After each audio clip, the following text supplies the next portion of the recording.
بسم الله والصلاة والسلام على رسول الله. أنا أم إسلام معاكم من مطبخ أم سمسم. تعالوا بقى النهاردة هنعمل نوع حلو حلو قوي قوي قوي، حاجة كده خطيرة خطيرة. بصوا الشكل. دي يا جماعة المكشكشة، أنا مش عارفة يعني هي ليه بيقولوا غالية. أنا بصراحة لا شفتها ولا سألت عليها. انا بس هي دي الترند اليومين دول شغاله ما شاء الله، وكله عمال يقول الصينيه ب 400 جنيه، الصينيه ب 450 جنيه. انا مش عارفه ليه ب 400 ليه ب 450. النهارده هنعملها بطريقه بسيطه وبطريقه سهله ومن غير اي افتكاسات ومن غير اي تعقيدات، وبصوا حاجه جميله جميله. تعالوا بقى نشوف هنعمل ايه مع بعض. طبعا معايا صينيه ومعايا لفه جلاش، معايا حبه زبده او سمنه، بس يستحسن زبده لانها بتفرق قوي في الطعم. تمام. اول حاجه هنعمل الصينيه من تحت. طبعا في البدايه كده لو انت اول مره تشوفيني، يا ريت تشجعيني وتشتركي في قناتي وتفعلي زر الجرس عشان يوصلك كل جديد. تمام كده. هنعمل قاعده في الصينيه من تحت. اهم حاجه تحطي ورقه كده، مهم قوي ان انت تقطعي الجلاش على قد الصينيه بتاعتك. تمام. يعني قيسي كده الجلاش على قد الصينيه. الصينيه تكون طويله كده وتقيسي الجلاش عليها وتخليه يبقى قدها بالظبط زي ما انت شايفه كده.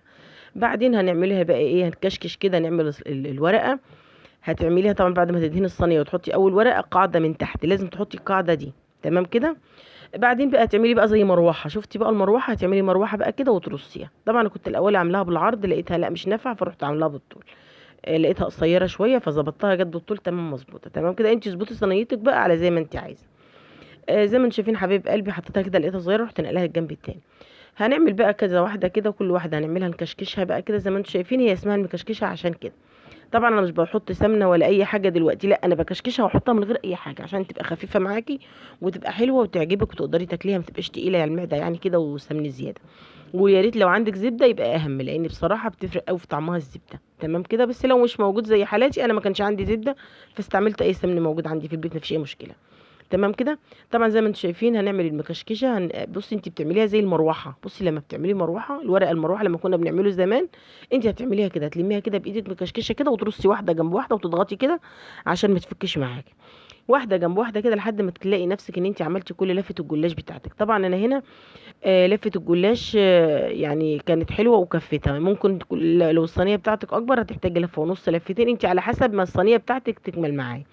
الصينيه دي المتوسطه في الطقم، واللفه جابت معايا ظبطت يعني بصراحه معايا. تمام كده حبايب قلبي.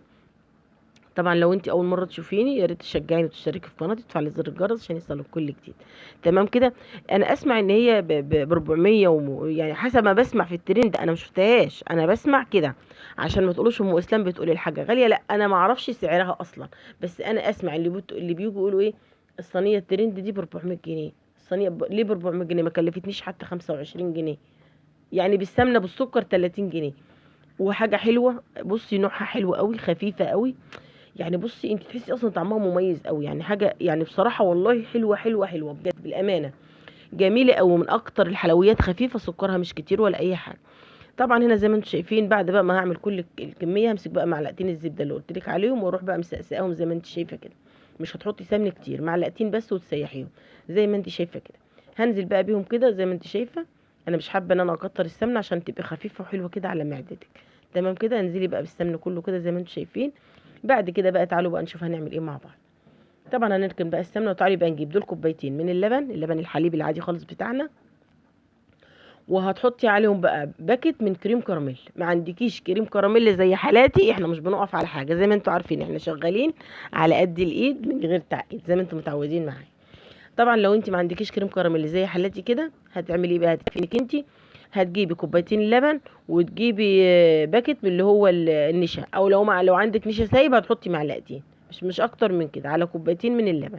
تمام كده حبيبه قلبي. وهتقلبي بقى الكلام ده كله مع بعضيه وتنزلي بيه بقى على الجلاش بعد ما بتقطعيه. انا كده كنت قطعته، خلي بالك عشان تاخدي بالك ان انا ايه هقطع الجلاش الاول.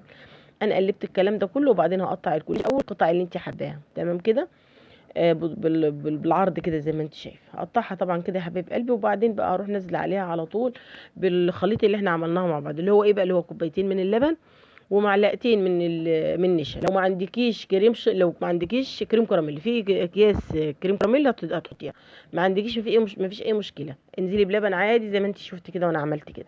بعد كده بتدخل الفرن، بتقعد حوالي نص ساعه السيرب بقى بتاعها بيبقى عباره عن ايه؟ بيبقى عباره عن كوبايه ميه ونص كوبايه من السكر، وبتتعقد وتنزلي بيه، واحلى صينيه هتعمليها خطيره. وخلي بالك انا ما حطيتش السيرب كله، هي بتاخد سيرب تقيل.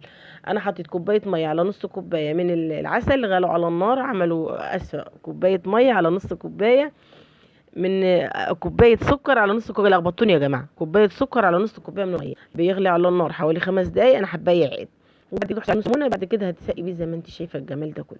بصي انا ما حطيتش الا نص السيرب، يعني كوبايه السكر انا حطيت نص السيرب بس، انا ما حطيتوش كله. لو انت حباها معسله زياده هتحطي كل السيرب بتاعك. وده شكلها وهي كانت لسه سخنه يا جماعه. بصوا بصوا اقسم بالله قمر قمر قمر، جربيها بس ومش هتندمي. حاجه حلوه قوي، هي ترند تستاهل الترند. اللهم صل وسلم على سيدنا محمد. يلا يا حبيب قلبي، ربنا يحسن ما بين ايديكم واترككم في رعايه الامن. السلام عليكم ورحمه الله وبركاته.